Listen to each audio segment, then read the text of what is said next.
সাবেক আইজিপি বেনজির আহমেদের বিরুদ্ধে মাঠ পর্যায়ে তদন্ত কাজ শেষ করেছে দুদক। 2 মাস নথিপত্র সংগ্রহ, জিজ্ঞাসাবাদে মিলেছে বেনজিরের অঢেল সম্পদের প্রমাণ। হাজার কোটি টাকার সম্পদ জব্দের পর এবার যাচাই বাছাই করছে সংস্থাটি। শিগগিরই করা হবে মামলার সুপারিশ।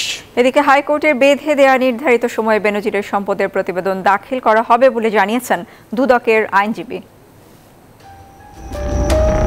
দুর্দান্ত প্রতাপশালী পুলিশের সাবেক আইজিপি বেনজির আহমেদ একদিকে গড়েছেন অঢেল সম্পদ, অন্যদিকে প্রতারণা, জালিয়াতির মাধ্যমে পাসপোর্ট সহ নানা কুকীর্তির মাধ্যমে সৃষ্টি করেছে বিস্ময়।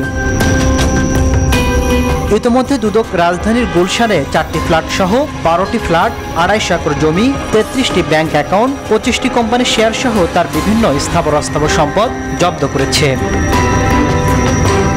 পুলিশ পরিচয় গোপন করে ধূর্ত এই বেনজির বেসরকারি চাকরিজীবী পরিচয় সংগ্রহ করেন পাসপোর্ট। এ ঘটনায় পাসপোর্ট অধিদপ্তরের 8 কর্মকর্তাকে জিজ্ঞাসাবাদ করেছে দুদক।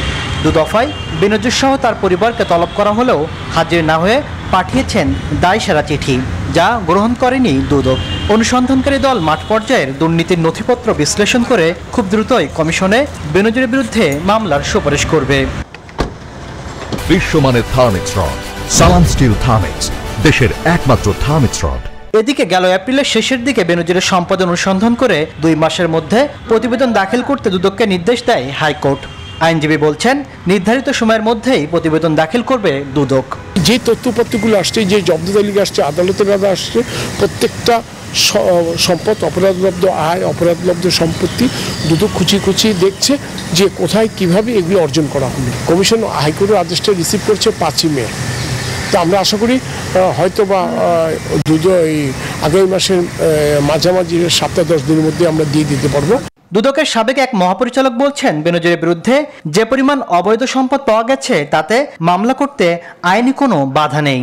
এই ব্যক্তির বিরুদ্ধে যে সম্পদ, তার সম্পদ ক্রোক হয়েছে, ফ্রিজ করা হয়েছে, তাহলে ক্রোক ফ্রিজের জন্য তো একটা প্রাইমারি স্যাটিসফ্যাকশন দরকার ছিল, সেইটি হয়ে গেছে, দুদকের হয়েছে, আদালতেরও হয়েছে, তাহলে তার বিরুদ্ধে মামলা করার মতন প্রাথমিক উপাদান আছে।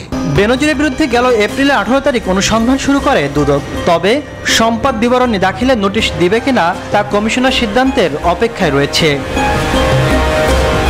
তাসরিফ তৌহিদ, নিউজ 24, ঢাকা।